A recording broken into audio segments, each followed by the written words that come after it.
before, but it will come to an end. So first, we want to explain we are 6 feet apart. So we're socially distancing here at the community house, and there's nobody else in the building. So I know you wanted to make sure that we were following the rules. Yes, thank you. So you mentioned that you have never done this before. So why enter into this fray now? Well, I've never run for an office like this before. Now, I have been appointed offices, but not where you have to go out and campaign, put your picture up in the newspaper, which I don't like. I always thought that your picture was in the nuppaper. That's not a good thing.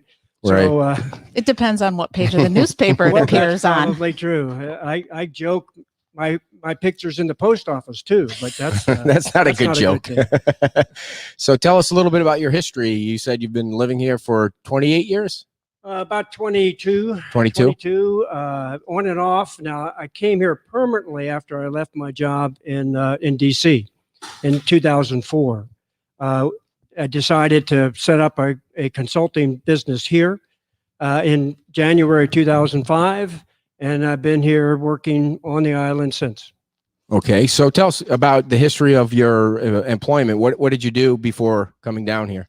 I graduated with a Master's of Public Health degree from University of Michigan in '74, and then immediately went to work in St. Louis for a chemical company.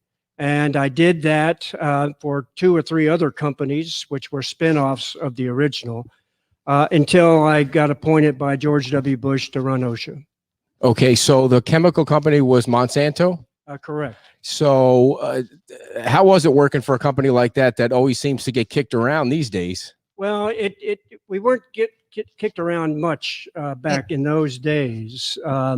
We were starting, at least I felt like I was starting on the environmental safety and health side, trying to improve worker health and safety and environmental conditions. And they were receptive to that. But I was a staff person, and that means you've got to push programs, you've got to push ideas. Sometimes the ideas don't resonate very well with some of the senior people, and I got in trouble a couple of times. And I told my boss, well, I was looking for a job before I found this one. So if you want me to go, I'll go. But this is what we got to do. And so I was successful, and no one called me out on that or told me to leave. And so eventually we made some progress in improving environmental health and safety throughout the company. So I'm proud of that work. I wasn't in marketing. I wasn't developing products. I was really around safety and health and the environment. So do you think people should use Roundup to kill their weeds? It's an effective herbicide. I mean, it does break down to fertilize the crop. So from that standpoint, it's effective. Now, if it's misused, that's wrong. And I think some of the arguments that you hear today is because they're misused. And anytime you misuse a product, shame on us. How do you misuse it? Is it overuse? Is that? Well, it's overuse or using in situations where you could have a significant runoff. Okay. And pollute another body of water or pollute another area. Now, what do you think about, I know there's fertilizer ordinances on Sanibel. Do those need to be changed, tightened? What is your viewpoint on that? Absolutely. Certainly on a barrier island like this, as you know, when it rains, and that everything flushes down into the waterways. And that's nutrient material for the Corinda brevis, which is the red tide, or if you go up the watershed, that's certainly for the various kinds of issues we have throughout the watershed. So the blue-green algae and Okeechobee all the way down, and there's other species we have to worry about too that are hazardous, and we don't want them in our water systems. So anyone just tuning us, it's John Henshaw is running for city council. He's a candidate for council. That's who we're interviewing today from the community house on Sanibel. And if you had one criticism of the council now, what would it be? Well, I think the council has done a great job. I think what they've done in respect to COVID is right on. The mask requirements, I think, are right on. I think the fiscal responsibility that the council has exercised over the years is right on, and I want to continue that. The only thing I would tweak maybe is our communications around COVID, for example. Just putting a sign up here and there about mask mandates or requiring masks without really talking about why. Where can you wear it? You don't need to wear it on the shared use path. You need to wear it if you're within 6 feet or maybe 10 feet of people. And where you're doing a lot of either talking or, as I mentioned to you earlier, we're generating aerosols when we're talking, when we vibrate our vocal cords. We're expelling aerosols. And we don't know, in respect to the SARS-CoV-2, which is the virus that causes COVID-19, what is that dose that's sufficient to cause somebody to get ill? And it probably is different from individual to individual. But I think if we had more communications from the city, what does it mean to have 100 cases? Does that mean it's bad? Mm-hmm. We're not discussing that. We just said there's 100 cases. And what's it relevant to? What's the denominator? Numerator and denominator. You got to have both to come up with a rate. And are we good compared to someplace else? I would say we're much better than a lot of other places in Florida and certainly other places around the country. So who should be getting the word out and how? Well, it's difficult. We're relying on the state health department to make most of those communications. And it takes some skill to do that. We need some expertise on how to craft the message, not only to why we're wearing masks or why we should be wearing masks, but what does the numbers mean? Should I be scared because now the number is 100, 150, or now 200? What does that mean relative to the rest of the world in respect to COVID disease? So I think it would be great if we had a little more communication as to what all this means. Because the key, I think, is we've got to be safe, and that's the mask. But we also have to feel safe. And if we don't feel safe, we're not going to be happy campers. We're not going to attract people to come to this island. So I think you need both components. You got to be safe, and that's your definition of safe and my definition of safe are different. We have to recognize that. But then we also have to feel safe, and that requires some communication. So, John, do you think are you saying the city manager should get more information out? The mayor should get more information out? Should it be videos, emails? How? Well, it could be a combination of all of that. Now, we don't have the wherewithal to do that. We don't have the expertise, basically, in City Hall to do that. So it would require getting expertise to make the communications. It's a minor thing. If I were on City Council, I would push to get better communications, and it probably means getting some expertise. People like yourselves who know how to communicate, what words to use. You give us way too much credit. Go ahead. Well, but it takes people who can speak the language that people want to hear, and it'll resonate with them. I'm a scientist, and the words I use may not resonate with the average public. So lastly on this, and I'll let you ask a question or two today, right. dear. Should people, do people have to wear them outside? No. If you're socially distanced, and I mentioned this earlier, it's really physical distance, it's not social distance. Right. Yes. But we got to maintain the proper physical distance. Now, if I'm coughing and sneezing, you may want to go more than 6 feet. But if I'm just talking, those aerosols, even though they're small diameter liquid aerosols, they're going to get trapped into the air currents. So when you're outside, they're going to blow off somewhere. If you're inside with, the community house has done a good job on ventilation. Ventilation is the key indoors. I was recommending to restaurants that the restaurant tables themselves, where people sit and talk across from each other, they ought to be downdraft tables. If you know what a downdraft table is. No. You have holes on the table and air is pushed in. It's sucked down to the table. So when you talk, you're emitting and it goes straight down before it gets to the other person. Is there something under, so a fan or a vent, or what's sucking it down? You would need a different exhaust system. Okay. You would need, and that's costly to put in that kind of exhaust system. But air changes in a room. That's why it's okay to be outside, because there's typically a significant air change, certainly on Sanibel, typically. Right. So you've got a breeze. It's moving those aerosols. They dry out reasonably fast. They dehydrate, basically. They dry out. And so they're being pushed off somewhere else. It's all a degree of risk. There's nothing absolute in any of this. And that's what people have to realize. There's nothing absolute here. I want to minimize the risk, so I'm going to wear the mask when I'm in close proximity to people. Sorry, dear, but you've gotten the vaccine already and you still wear the mask. Why? Explain that.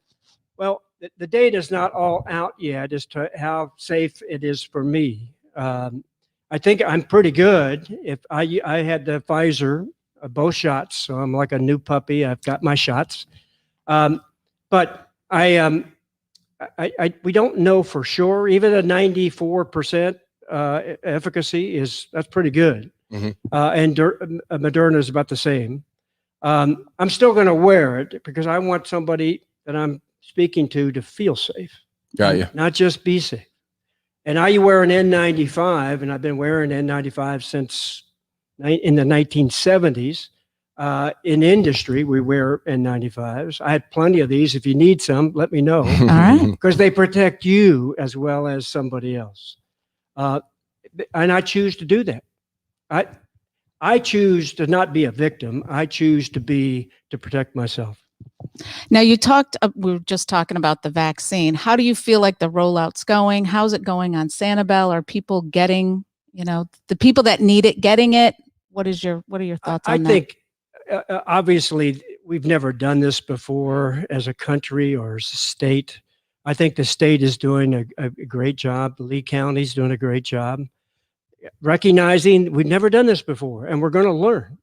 And there will be a lot of naysayers or people out there say, well, we should have done this way, that way. Well, hindsight is 2020. Right. But I think they're doing a remarkable job. I think the city, obviously, we have to be dependent on the state and the county. And at some point, we will have the opportunity to have a vaccine distribution here. But it's too early for that, I think.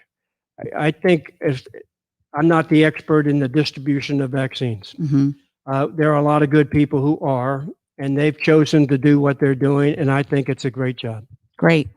I want to read from the Sanibel Captiva Island Reporter. You said that you have the education and experience to tackle the issues threatening Sanibel and find solutions. What are the top issues you think that are threatening Sanibel? Well, I think aside from the COVID issue, right, which I think we're going to get adjusted to this, and hopefully it'll calm down to some extent. We'll be more accustomed to it. This is not the first pandemic we'll have. There'll be others. This is the second SARS. There's 7 different coronaviruses out there. This is the second SARS. So there'll be another. And there'll be variants of the SARS-CoV-2. But so put that aside. The other issue that which really caused me to say, I got to do something. Okay, here we go. Is water quality. In 2018, I was here and I was doing my thing as a consultant, very busy and was fine. But then we had this disaster, basically, environmental disaster on our island. And we have to do something about it. We had the Everglades plan, 20 years, nothing's being done. Nothing was being done, or very little. And thank God that the governor has now signed the executive order 1912 with 29 projects. And we're getting funding for those. We need to get more funding for those to begin to work on water quality. Now, I also believe we've got to do it ourselves first, lead by example. So that means this island, we've got to shore up our septic. We got 19 septic tanks still out there in use. We've got to get those out of use and get people on the central sewer system. We got to improve the sewer itself, the system itself. We've got a phase 4 project, which will make the water even cleaner. In the when I started in the 70s, it was referred to the solution to pollution as dilution. Right. And when we only had a few people on the earth, yeah, that the nature accommodates. That's why wild bears can do whatever they want, but there's only a few of them. Right. Now, when you get millions of people, or now we got 7.5 billion people on the earth, we're going to generate waste, and we got to handle them properly and get better and better and better and better. So waste treatment, obviously improve that here. The runoff that we have for the Sanibel Slough, we need to work on that. To clean that system up. We also have to, hopefully, working with Captiva and Lee County, getting them on the central sewer system, because we know septic tanks don't work. I used to do that in the 70s, test septic tanks for the state of Delaware. That's where I worked for the state. And I had people come up and say, my septic tank is fine. So why is that? I've never had to clean it out. Oh. Nothing, it's working fine. Well, yeah, you don't have to clean it out because it's all being dumped straight into wherever. So just to back up for a second, John, you mentioned the disaster, but you didn't say what it was. You're referring to the red tide, correct? Red tide. Okay. And the blue-green algae. Right. Oh, all of that was a Cape mess. Coral, Right. That was a disaster for them. Yeah. The And then fish kill here was a disaster. Oh, yeah. And the 19 septic tanks, the council, I believe, is working on getting those changed now, right? Or removed. They are. Right. Are they moving fast enough or? Well, it's going to be dependent on phase 4.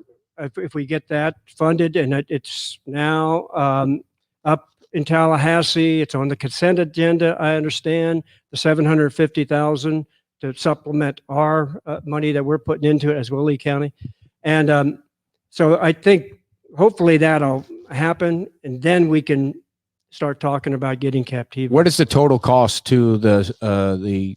I don't Okay. recall precisely the total cost. And is that in the budget now for Sanibel? It's in the budget. Okay. Yes. Right.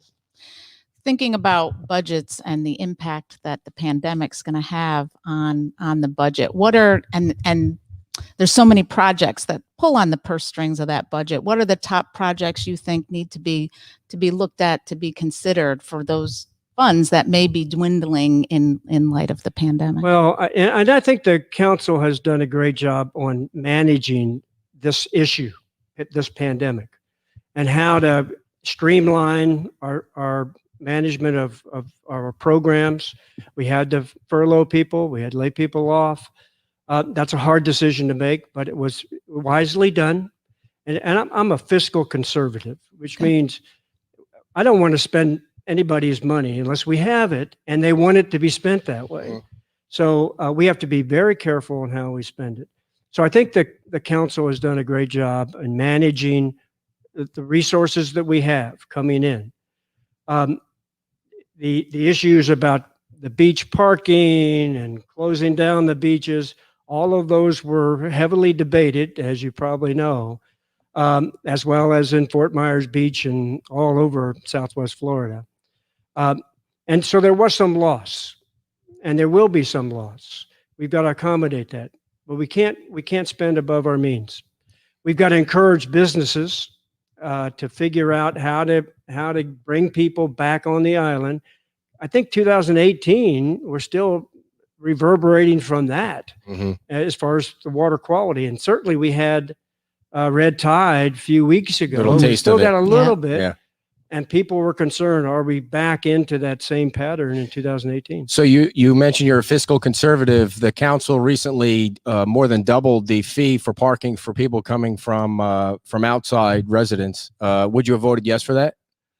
I would, based on what I understand the studies tell us, and who comes to the island, how often they come to the island, and what kind of value do they receive from that pass? And it's still worth it. Now, it's based on how many times they come back and forth, how many times they come on the island, how many times do you use it? I have a transponder, and I calculate if I go off once a week, it's probably better for me to just pay as I go. If I go 3 or 4 times a week, then it's probably better to pay the one lump sum. So the same thing with the parking. Now, I've read the reports, And it makes sense for most people to come up back and forth, back and forth, back and forth. It makes sense and still is of value to them to pay the higher price for the sticker. So when you go to the voting booth with the most, All of them. I I don't think know how you get away with that question. Go ahead. I think everybody that's running, I'm really impressed. I didn't know some of them before, but as we have a chance to talk to candidates and answering questions, I think every single one of them are qualified people and people who are concerned about Sanibel, concerned about the residents, concerned about safety and health and the environment. Everybody has a little different twist to it, of course, but every one of them are good people. I thought you said you weren't a politician. So everybody that we've spoken to has nothing but praise for the city manager. What are your thoughts? Yeah, Judy's done a great job. She's got a difficult job. I mean, I wouldn't want to be in her shoes, frankly.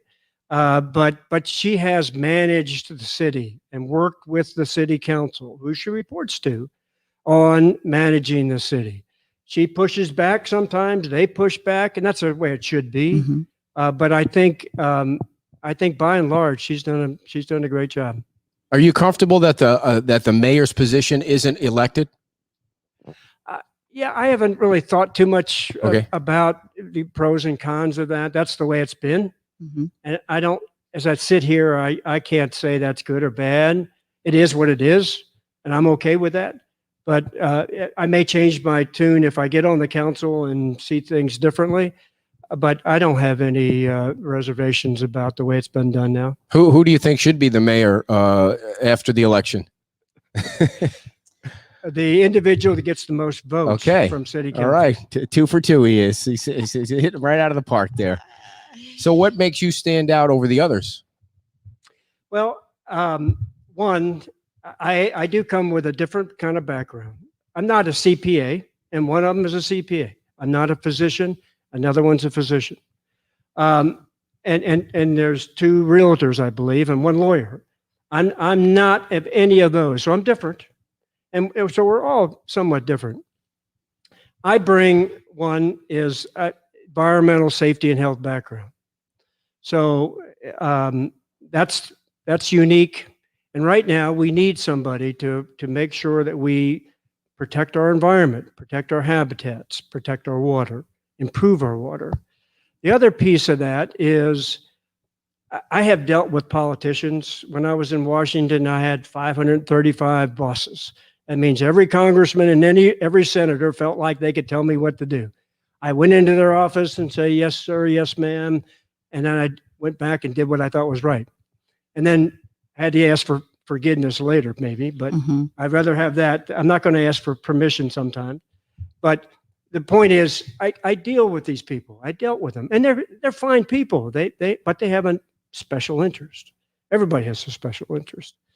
But what we have to do, I think, as city council is hear all those special interests, hear all the input, and then condense it down into something that's workable overall for the city. I think I have that ability. I've done that. And certainly my areas of specialization, like in environment and safety and health, I've designed waste treatment facilities, primary, secondary, and tertiary facilities. I've dealt with communities around water issues, such as septic tanks, and get them on board. My company was an ag company, and I gave discussions and talks to farmers about how to retain your runoff or stormwater. And why? Because it's polluting the rivers. And then we're all getting blamed for it. Right. The company as well as the farmers. So that's my forte, I think, is dealing with people, relationships around environment, safety, and health, and recognizing that everybody has talent.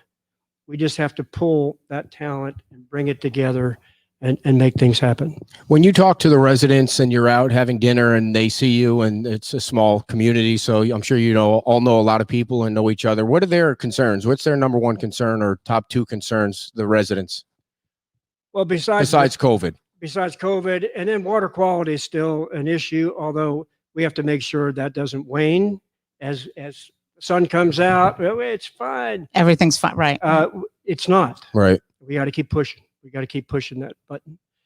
The other one is traffic. You haven't mentioned that, but in every forum I've been in, somebody says, "What are you going to do about traffic?" Nothing.